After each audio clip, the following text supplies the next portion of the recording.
What's up, everybody? You are back on the other side with me, Mike G, where today we sit down with a legend. From the depths of personal struggles to the bloodstained spotlight of the BKFC, he has fought not just opponents, but doubt and the weight of expectation. This story is about rebirth and redemption and the raw truth that even in our lowest moments, we have the power to come back swinging. Fans of the other side, I am truly honored to introduce to you legendary MMA fighter and bare knuckle fighting championships heavyweight champion of the world, Big Ben Rothwell. Welcome to the show, Ben. Quite the introduction, man. Does everybody is that I you know? try with everybody to give a The, great introduction. I hope that worked for you.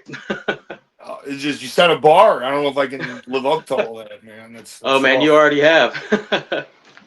Hey, let's jump right into it, man. I want to know what life was like growing up for, and this sounds weird to say, little Ben Rothwell. Little as in my age.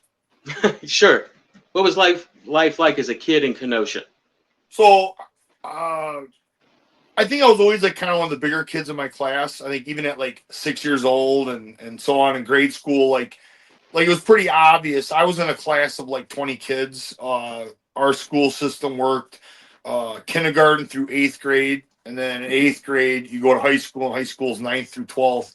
It's funny because that's a county, and right in the city it's totally different. They got like three schools, right? They go to sixth Hmm. grade, and then they have a seventh, eighth, ninth, and then finish out high school 10, 11, 12. So it's like totally different to us. Hmm. So I might have been the big kid, through those school years, but it was always getting messed with the older kids. They were bigger than me. They didn't like I was as big as I was. So, getting bullied was the thing, you Yeah. know, and Okay. kind of forged me into. It's a long drawn out story on how much we want to get into it, but yeah, let's just say from early on through all the way through high school, I was kind of always fighting. You know what I mean? It Gotcha. was a part of what it was. It wasn't if I wasn't fighting people, I was fighting off some sort of like traumatic accident or disease and things like that. I had Hmm. spinal meningitis at 6. Yeah. I was in a car wreck at 17, and I lost my best friend that was next to me. So it's a lot of things that easy to take life for granted until you go through stuff like that, and all of a sudden you're like, "Whoa, hold up! Like I better slow Hmm. down and take it all in and be happy for what I got." Yeah, absolutely, man. When did you discover fighting, and was it love at first sight? What part? When did you know it wasn't going to be a hobby and that this is what you were going to do for a career? Sorry, you want to go back to when I very first fought? Sure. So I was 17. I was still in high school. I was actually junior going into my senior year. That summer, I had started training at the end of the school year with a guy Hmm. that came from Iowa. He had left Pat Militich's gym and he came to Kenosha and started his own gym.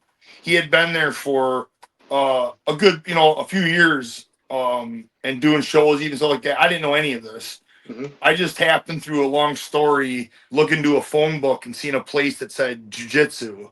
And I was like, what is that? Because all the other places said karate, Hmm. taekwondo. It was all karate, taekwondo. Sure. This place is Yeah. the only place that was like mixed martial arts. I didn't know anything to that. And I'm like, well, I'm gonna go try that place out. And I walked in the door and instantly knew, like, yeah, I was in for it. Like the guy goes, within my first day of training, he goes, "Oh, you move good for a big guy. You're gonna make a good fighter." And I'm like, "The hell is this guy talking about? Like fighting?" And then I look around the walls, there's posters, and start taking it in.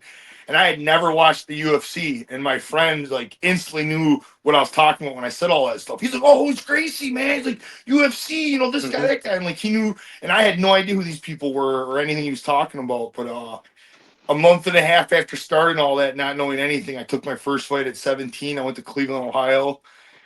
Drove with a Wow. friend named Kai Hansen, who, he had just started too. And the trainer at the time goes, "Are you going to let him go by himself?" And I'm like, "No, I guess not." And like, I got basically talked into like going to go try fighting out. I had no idea what I was getting into. Go try it out. And went to Cleveland, Ohio. I had to make up a full social security number, and I got to fight two times that night. It wasn't even a fight show up in a fight; it was a tournament back then. Wow. Yeah. And I won that night. I beat a kid who probably had no business being there, but then I had to fight a 28-year-old man soon after for the fight to win. And when I beat him, and won, like that was something, you know what I mean? It was like Hmm. 3,000 people were there. And I right then and there was like, I'm doing this.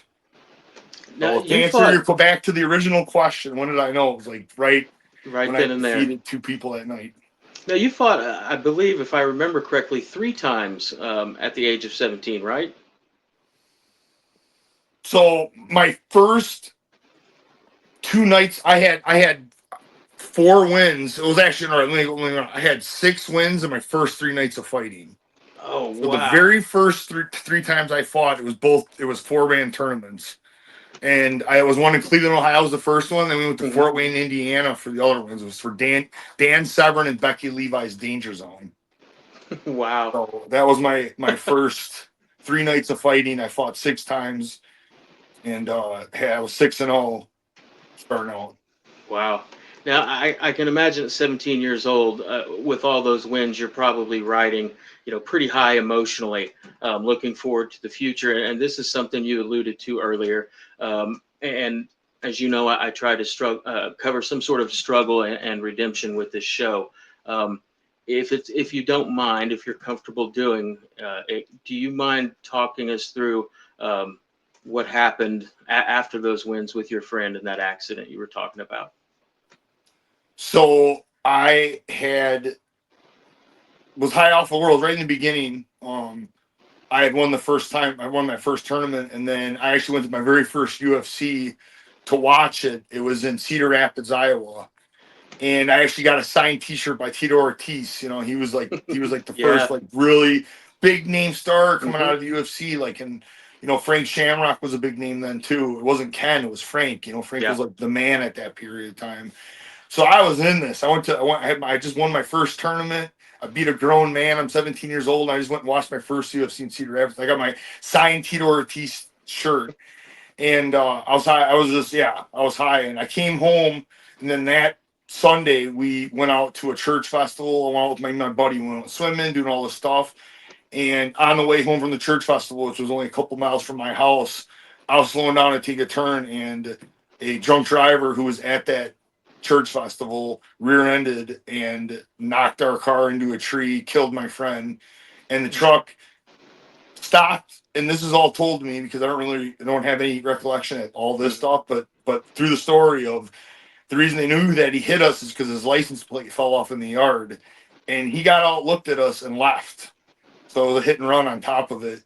And him and his drunk buddy, left, and the cops found their license plate. So they went to his house, and they went through the front door, and see he was laid out face first on his floor. Apparently, that's how the police said they Jeez. found him. So yeah, it was a traumatic experience, Wow. and I had to come back from that. It was the winning in martial arts. I had found something, and Hmm. I knew that I was good at it, and I was like something I'd always wanted and didn't know what it was, but then I had it. And then that accident happened, and I was like, Hmm. it was pretty traumatic, man. But it was definitely mixed martial arts. I said saved my life in a lot more ways than one. But for one, Yeah. it got me out of that because I was determined to get better and get back to it. Yeah. A So, lot of people would have gone the wrong way in a situation like that. I applaud you for going into sport rather than all the other things that people do. well, I didn't even know the story now. I went on and fought 2 more tournaments, became six, won 4 more fights after. Got my first pro fight, and then won 3 more fights as a pro. Wow. So Amazing stuff, man. Um, I want to go back to your early MMA days. You fought in the IFL. You went 9-0, and I've heard you referred to as the uncrowned heavyweight champion of the IFL. For viewers who maybe don't remember the IFL, can you talk about the difference between it and the promotions we're used to now? I always thought they had something. They just had to direct it the right way. Hmm. I think it could have been a great level for like the middle ground. Yeah. The beginning is all the fights I talked about, these little, the small hometown shows. That's where you go and get your feet wet, figure out if you're good at this, win those fights. There needs to be like a middle ground, and it was Hmm. like King of the Cage and those LFA and all these different organizations you kind of see today, and some of them now. It's kind of like they're important. They're bigger than a small show, but they're not the UFC. Mm-hmm. So you need like middle ground of learning how to do interviews, talk in the ring, all the little things that go with it, the Right. build up the week of the fight, having people interview you. When you fight in the little shows, there's none of that. You Mm-hmm. show up and you fight, and like it's super easy. All of a sudden you add in these little things like interviews and this, that, and all, the promotion. You think about the fight more, and you know about your opponent. That's Mm-hmm. that's when everything starts to change. You're not a street fighter anymore. Street fighter doesn't have to think about anything. It happens in a split second. You fight. That's it. Right. That's not nearly as hard as this. This is like way more psychologically hard because your body knows, well, I'm going to fight in this Mm-hmm. many days. And it's like, you're like, I'm okay. But your body goes, no, we're not okay. We're going we're going to risk ourselves. We're going to risk our life, and you have all these extra, parts to it. So that's a lot of people that you hear back about guys going from the small show right to the UFC, and like they get that, shock, and they Mm-hmm. don't perform well. And Dana White would talk about it, and like, yeah, to get help alleviate that, you have the middle ground. Well, the IFL was an awesome middle ground, and it gave me an opportunity to give. I was on Fox Sports Network, so we got to be on TV too. Mm-hmm. That's what I mean. It was a really good next level. It had all the bells and whistles with the interviews Mm-hmm. and the stuff and the week of the prep. And the pay was a good jump up. It was enough to make a living. I was like a real professional. Mm-hmm. I was making enough to make a living. And it also got cities that were involved because a city got a team, and the team Mm-hmm. wasn't a guy. It was 5 of us fought. And it was, the one smaller weight guys, like I don't remember exactly where it started. And it would be like 150, 170, 85, 205, a heavyweight. So they had 5 weight classes. In Iowa, and especially got behind the Silverbacks. So when we did a hometown show in Moline, it was an awesome. We sold out the arena, the local arena there. It was like 10,000 people, which is good for a little city. And they were behind the Silverbacks. And that doesn't exist in fighting. In this fight, it's Right. individual. So the whole idea of a team concept was pretty wild. Mm-hmm. And for a couple of years, like when I was involved with it, the thing was doing really good. And right about when I left the IFL, and the reason to say I'm a crown champion, I went 9-0. 9-0. I had like a 16-second knockout of Szolzinski, bunch of knockouts, couple submissions. So 9-0 in that, and it was in a short period of time too. It was less than 2 years. You got to think I fought 9 times, and there's from a calendar year of April to April, I fight 7 times. Whew. So people talk about fights, and then if you look in 2002, I fought 11 times in a 1 year period of time. So there's an output when I was younger that the guys today, like they fight 4 times, and people are like, "Oh my god, 4 fights!" Yeah. I Yeah. fought 11 times in a year. Give me a I break. can't imagine that. I've talked to boxers that had 25, 26 fights in a year. It's like, what? Not recently, obviously, but I can't imagine that. All right. Let's So see. yeah, you're just asking about the IFL, and that's just long story short, just trying to give you all the fill in the little details of it. It was a good. You said I was on crown champ. Yeah, I guess it kind of felt like I earned that for going 9-0. Absolutely. Yeah, I don't know who else could make that claim. So it was a good prep for me to get ready for the big shows, because Yeah. eventually I got into the UFC after that. Yeah. 2009, you got the call to join the UFC. What, if anything, did making it into the UFC symbolize to you? And how in the hell did you get stuck with Cain Velasquez as a debut? He's going to take me. I got, like, you asked me 3-4 questions right there. It's like, how do you want me to block this off? Let's see here. How did it feel to get the call to the UFC? Like, about time. You know what I mean? It was kind of like, it wasn't if, it was when and how. Right. Now, I'll tell you this, at the management strategy at the time wasn't that bad, because a lot of guys would come in for 6,000. 10 and 10 wasn't even rare at this time. 2007, 2008, 2009. You know what I mean? Guys are coming in fight. I think probably even less at times. We heard crazy stuff on the low undercard. Sure. And there were some guys making some decent money. Chuck Liddell, Randy Couture, those guys were making some money. They were getting taken care of. If you got Dana White to like you back then, it was good for you. Like, guys could make some money. But a lot of people privilege. Yeah, and a lot of guys fight for nothing. Just to be in the UFC and get notoriety. That was when he started this. Why did you start watching it?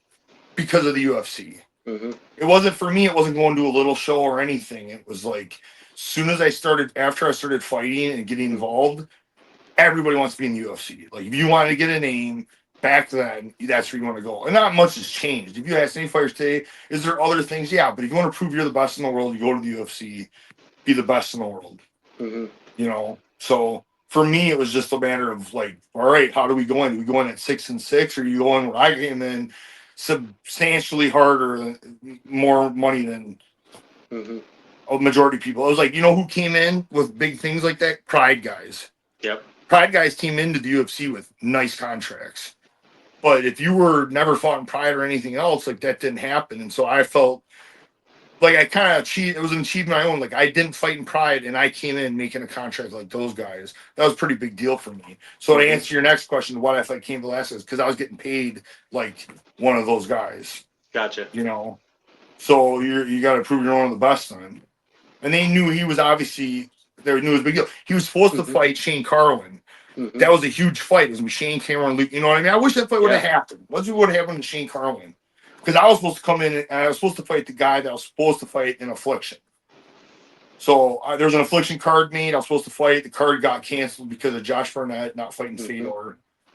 And that was going to be a great fight for me. Like, I was going to have a good... And instead, with like a 5-week switch, they're like, well, Shane's going to fight Brock Lesnar. This is who you're going to fight in a co-main event. Welcome to the UFC. Yeah, that's Kane for a debut. That's rough, dude. I'd like to talk about one of your UFC fights specifically, because it's my favorite, and I think it might be a lot of other fans' favorite. UFC Fight Night Foxwood against Alistair Overeem. You were a 4-1 underdog. 5-1 underdog. Okay, even there you go, 5-1. Walk us through that fight, and where does it rank on your list of highlights?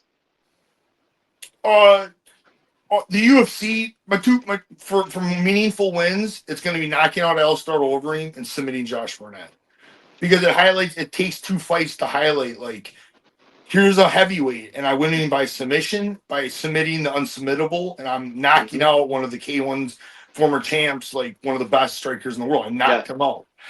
So there are 2 big wins, and for me, going into the Alistair Overeem fight, it was somebody I always wanted to fight. Mm-hmm.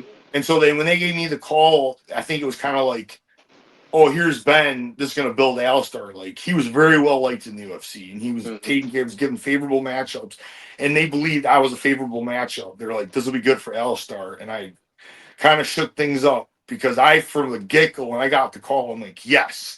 I'm like, I was excited for the fight. Yeah, you weren't. They expect you to be the B side, I guess.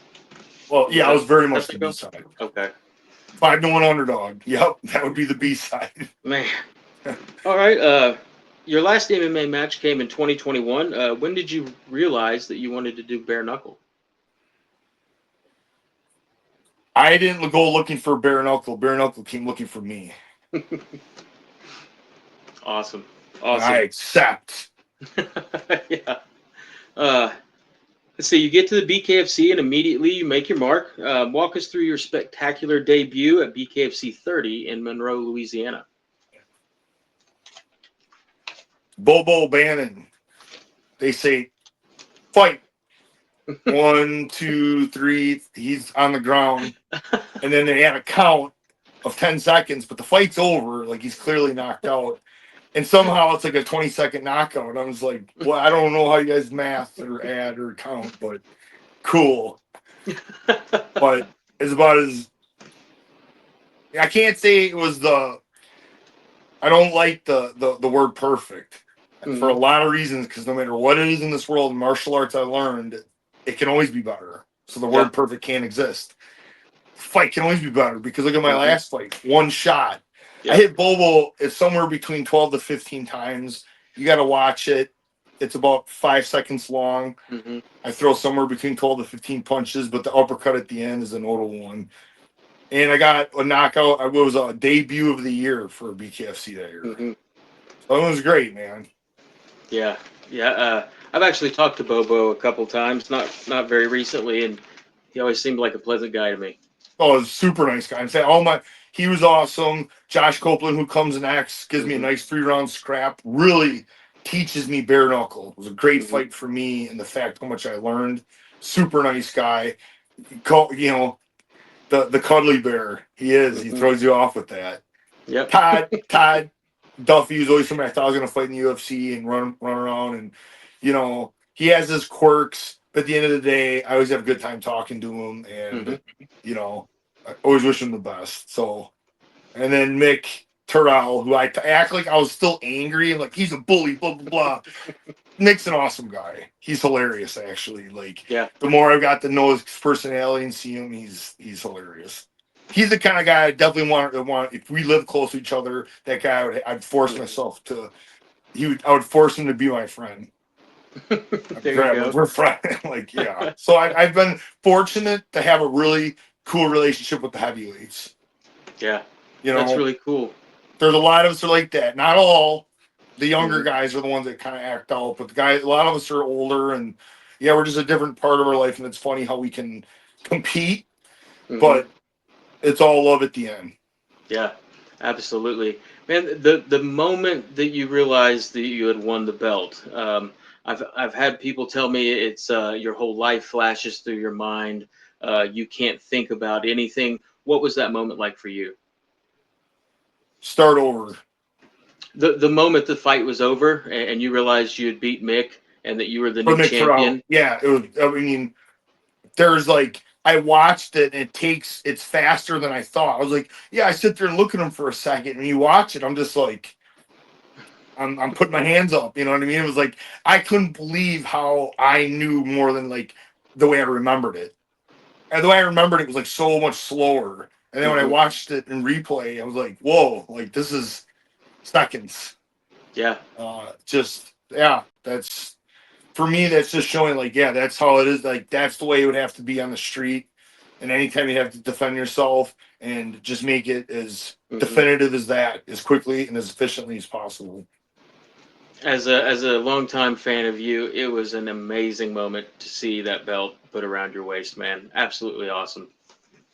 Well, of course, very much appreciated. And a huge shout out to the BKFC for giving that awesome platform. Hmm. You know, there's other shows you could win and fight in front of a few thousand people. It's like PFL even and some of their main events. It's like, oh, who Yeah. cares? Like, I got to be in front of 17,700 people in one of the coolest fighting cities I've ever fought Hmm. in Philadelphia. And there was that moment that was created. Like the whole arena was on their feet, and I got to hear that echoing. Like I gave them what they came for. Yeah. So it was like a duel. Like I gave it and they got it, and it was just like, so Man. everything that went into making that. How can I be thankful for David Feldman, his entire family, Hmm. his crew, and the BKFC and the umbrella of the BKFC. I mean, just thank you for everything they've done. Yeah. Love the BKFC. What's next, Ben? Who do you want to fight next? Who's up for your belt? uh, you know, BKFC works in mysterious ways. I think they have some surprises. I tend to know some things are happening soon, but we gotta let it drop. So Sure. just need everything to get finalized and let the BKFC drop the news. Okay. I can't wait, man. Uh, how do you want to be remembered as a man and a fighter? Uh, it's something like that's deep where I don't think on that because there's so much action that needs to be done. Like I'm still living and breathing, and I got time to like keep the standard and keep driving to do the best I can so that whatever that is that's left behind, I don't want to overthink it. Like I don't want to put something out there because a lot of times this you watch people and they say like I'm this, I'm that. When you have to say it, you're not anything. Hmm. They end up being the ones that I find out aren't with any of that. So I tend to just let you decide Okay. if that makes any sense. It does. Um, here's another deep question for you. What does the word redemption mean to you personally? It's failing, falling down, and being able to get back up and doing even better. You know, Hmm. it's about as simple as I can get to. Okay. Uh, who is a fighter that you always wanted to face but never had the opportunity? I don't think there's one. I can't tell you one. There's several. and I can't. Okay. It's hard for me to rank because at certain period of time, uh, you know, they're all big names like at the times. I felt like yeah, you can go back to like if I would have won certain fights that I lost, Hmm. I think it was pretty certain who I was going to fight next. Like, have I do beat Kane? Well, then I'm going to fight Nagara. Hmm. And I fight Nagara and beat Nagara, I'm going to fight Brock Lesnar. These are like, wow, what a totally turn. I didn't get to fight either Hmm. of those guys. So I beat Andre Arlovski the first time I fight him. I get to fight Fedor next. Right. Man, what a kick in the nuts. That could have changed my life. Changed it even more than it did. It was always changing. It was always Hmm. something. But like, yeah, the losses are setback. I Right. didn't get to prove how good I really can be, and it's brutal. It's a brutal part of the sport. Here's another question that might be hard for you to rank. I want to know what your Mount Rushmore of fighters is. Any era, any combat sport, it doesn't matter. Who are the greatest four fighters to ever live? Yeah, that's deep, man. It's putting on. It's like I don't know, most influential, what they're about.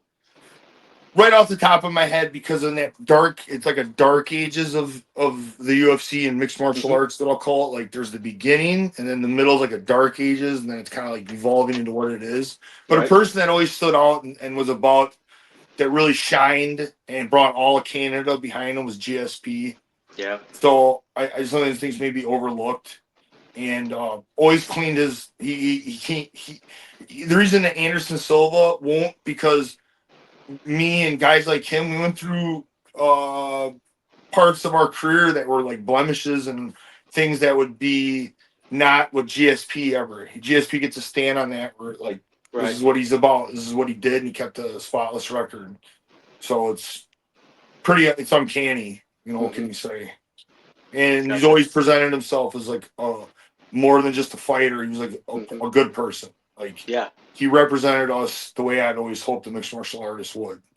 You didn't hear about him treating people poorly or Right. treating a significant other poorly and getting away with it and getting over on people and doing bad things. And Yeah. there's a lot of that comes in our sport because there's a lot of like they're fighters, as they always say. Like you're gonna take the good with the bad, and a lot of Yeah. times in my opinion, the UFC, the bad a lot of times is highlighted and talked about and given attention, and the good is not. Hmm. So that's super sad. A Yeah. guy like Stipe Miocic, this guy is a firefighter while he's fighting, defending his title, beating it, doing what no Hmm. other heavyweight's ever done before, and got no love than I feel like compared to other guys that were like douchebags more or less Hmm. and Yeah. like Hollywood and all about themselves, and they're the ones that were promoted and given a spotlight and put on a pedestal, and guys that actually were helping people and doing good did not. And you know why? Because the peak of all this is that it tells you what the peak is. That's the kind of people they are, Hmm. gangsters, and like that's the dark side of the world MMA and where we're at. Do you have Fedor on that list? Is one of the top up there, most Hmm. influential. How many are allowed? Are you allowed typically only four? Four. Yeah, man, Well, that's tough. it is. Yeah, I don't know. I just know I could Okay. put GSP up on there. I There you know, go. I know, I know. And maybe I said it's Stipe because I don't feel like he gets enough respect, and I feel like he has done a lot Absolutely. of it. I think for me, it's more these guys. I can put them above me. It isn't just their fighting credentials. It's kind of like who they are Mhm. as people too. Yeah. Just because a guy is an awesome fighter, but he's done a lot of bad things, that is not. I want to put you. I want to. You're off the list because of Yep. that. Yeah. You got to be I'm a not on decent the person list. too. I'm not on the list. You know what I mean? Like they're all. These guys are guys that I look up to too, and they're the ones that I want to promote and let them help make me a better person too. Right. So I think like yeah, those are two guys I could definitely get on there. Okay. I would have sitting to think about it because there's guys like Muhammad Ali. Hmm. He look at his things that he did wrong is like yeah, talk about redemption though, but it's just like he affected the whole planet at one point, like Hmm. talked about him, and like he did a lot for than just fighting. Hmm. He affected people in other ways, so I mean that's powerful, like worldly powerful, especially in this day and age. So definitely put him up there. And you want to like oh another who influential fighter. It's like I just want to bring up is Tyson, and I don't know if he beats out other ones because of his popularity and how powerful it was. And he's Right. doing a lot more things today than he did back then as a fighter. He's doing a Mm-hmm. lot more with all of his reputation. So it's like very impactful, and he's definitely either as on as the fourth or he's like right there. Yeah. But you're hitting Okay. me on the spot where I honestly never really ever put it together to think about it. All But right. I hope my choices make sense of what direction I'm Oh going. yeah, definitely. I appreciate the fact that you are putting people on that list who have substance and aren't just fighters. I respect that. All right. This next section is kind of goofy. It's sort of a pick one and why section. I promise you, these are going to be questions you've never been asked in an interview before. Some of them you may think are stupid. Some of them you may think are funny. Hopefully, the idea behind this is to make the professional face smasher more relatable to the guy maybe I work with or my neighbor or working at Walmart, to bridge the gap between professional fighter and redneck in Arkansas. You ready for these? No. All right. What How do was you? that good? Like the way you started it. Like, no. All right. Like, I'm good. Peace out. All right, let's go. Let's see what happens. What do you prefer for dinner? Beer brats and cheese curds, or walleye and wild rice? I have to pick one of those two. You present me with both, and I have to That pick. was the most Wisconsin dinners I could come up with online. Yeah, the walleye and what is it? Rice. Yeah, that's like that's gonna help you live a little longer. The other one will help you die quicker. Yes. Like Okay. which one? I Which one's easier to eat? Which one? If I want, yeah, give me that brat, right? But hmm that's I too usually Wisconsin. ask people pulled pork or brisket, but I thought since you were Wisconsin and Wisconsin's famous for so many foods, I would go with something traditional to the state. But I like Texas barbecue. There we go. If you're ever in Fayetteville, Arkansas, give me a shout when I'm not interviewing fighters on YouTube. I work as a pit master in a 23-time world championship winning barbecue restaurant. You hit me up, I got you. All right. All right. Man knows his food then. Yes. Both in their prime, who wins, Ali or Tyson? In their prime, I would probably get advantage to Tyson. In his prime. hmm Okay. What is your favorite animal at the zoo? Hmm. It's funny. We got season pass and we go to the Milwaukee Zoo like all the time with my hmm family. You know, it's a thing to do. And yeah, it's one of it's hard to say, man. There's so many that are good. I like seeing the bears. hmm I like the tiger, but I feel terrible for him. He's like this Right. giant, magnificent beast locked in this little thing, hmm pacing around like you know. So Yeah. it's sad at the same time, but I like all the bigger animals. I like the cat family. I'm a cat guy, so Okay. I like seeing the snow leopard and the lions. But the bears are cool too. Yeah. All right. Um, what do you prefer, talk or text? It's situational. Okay. Gotcha. All right. Am I more likely to find you drinking a cup of coffee or an energy drink? Coffee. Coffee. I don't know if you've tried one of these new bucked up sour bucks. These things are amazing. Are you giving our proud sponsor a little plug? Absolutely not. But if you're going down the energy route, It just tastes good. That's all I'm saying. bucked up anything. There we go. Pre All right. workout, energy drinks. But yeah, I like coffee. I've been Okay. around trying coffee all around the world. Like if you have an energy drink here and I go to Australia, I go to Ireland, I go hmm to Brazil, the energy drink's gonna stay the same. It's not true with coffee. Okay. So it's wild being different places and getting different coffee beans and yeah, it's a cool Interesting. experience. Even getting if you like a mocha or something like that, hmm even how they make them different in different places. Sure. So Even the water, I'm sure, changes the flavor depending on where you I'm go. sure all the things can attribute to it. Yeah. Sure. All right. What's a better movie, Bloodsport or Kickboxer? Ah, Bloodsport. Absolutely. All right. Favorite Rocky movie? I like it's tied for me. It's between 3 and 4. Yep.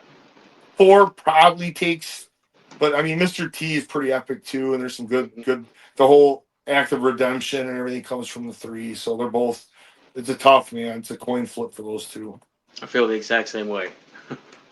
Okay. I ask everybody this next question, even though it's really odd.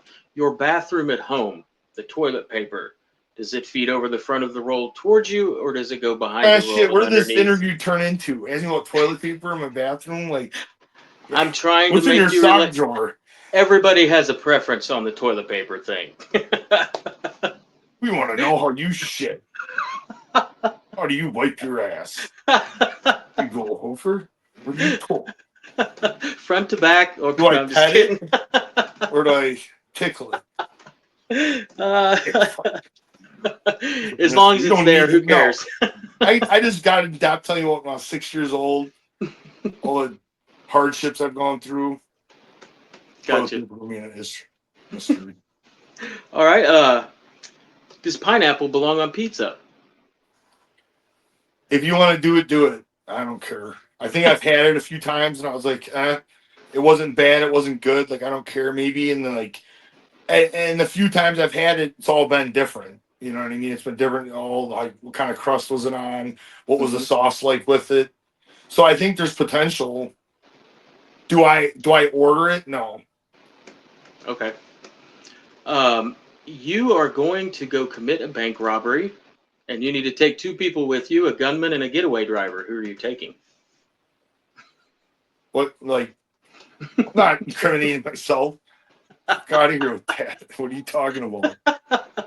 You don't have a couple Even friends that would hyper. go with Yeah. you? Why would you? That's a crime. Why would you sit and think about that? Look I up this just internet search. No, thank you. I use the bank the right way. Like got you, man. this guy wants. He's trying to put a crew together. That's So exactly Ben, what would it you be our is. muscle or the driver? Oh, that's awesome, dude. All right. What do you think I'd be best at? Would I be your muscle or the driver? I don't see you being the driver simply because most fast cars don't have a lot of room behind the steering wheel, and you're a big guy. So I don't see you being the getaway driver. I see you being much more intimidating as the gunman. No, man. We would get a custom ride, man. If we were really putting thought down into this, we'd make sure my ride was built correctly. Because I will outdo all of them. Whatever you get. The other crews, I leave them behind. The cops are out of the question. You have no idea. I'll no limits, man. Put us on 2 wheels when necessary. There we go. That's awesome, dude. Um, as you know, the reason I do these interviews is to help people who might be struggling or feeling broken. If you had a message to share with the viewers who may be thinking about giving up or don't know how to get out of the hole they're in, what would you say to them about coming out on the other side? Well, that's just turned heavy deep.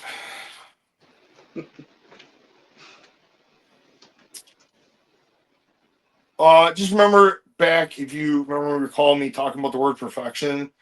I feel like the world at all times, especially, I hate that word with women because I feel like magazine covers are always making perfect. They don't realize so much AI and everything's being manipulated and telling women they need makeup, they need this, they need that, and you gotta look like this. And if you don't, you're no good. Don't if you're not perfect, you're no good. And that just goes on to men as well. And we were supposed to be at our jobs and we want to raise our children. And our 6-year-old better be perfect. You better act like this, whatever. And dude, this is a crazy mindset to me because you just gotta let it go.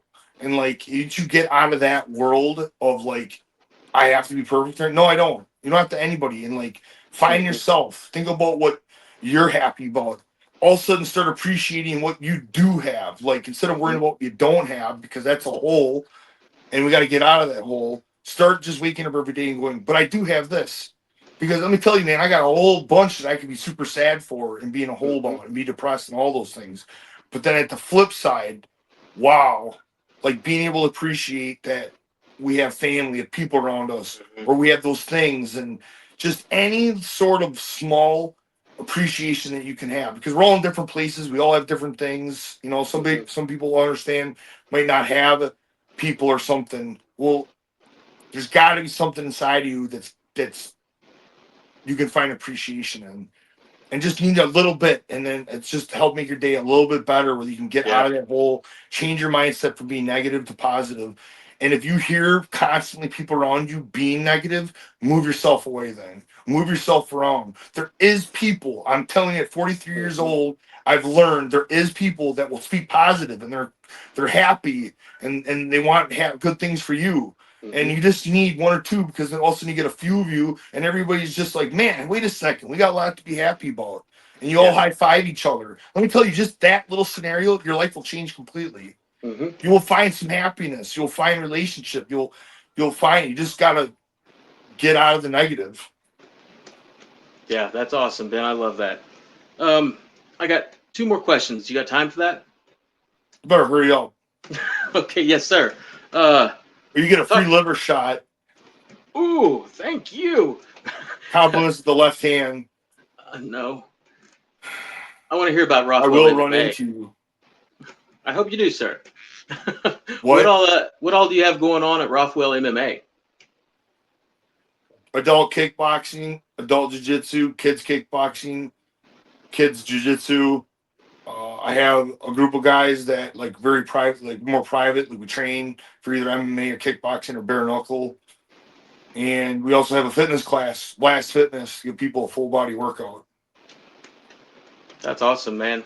What is the best way for friends and fans of yours to keep up with you these days? I'm not crazy active on social media, but I try to put something out there every so often, just say what's going on Instagram and Facebook, just trying to interact with the fans. I love, it's kind of cool that even now I still get plenty of messages and questions and stuff. So I love interacting with the fans. If you do see me out in public, you don't hesitate to ask for a photo.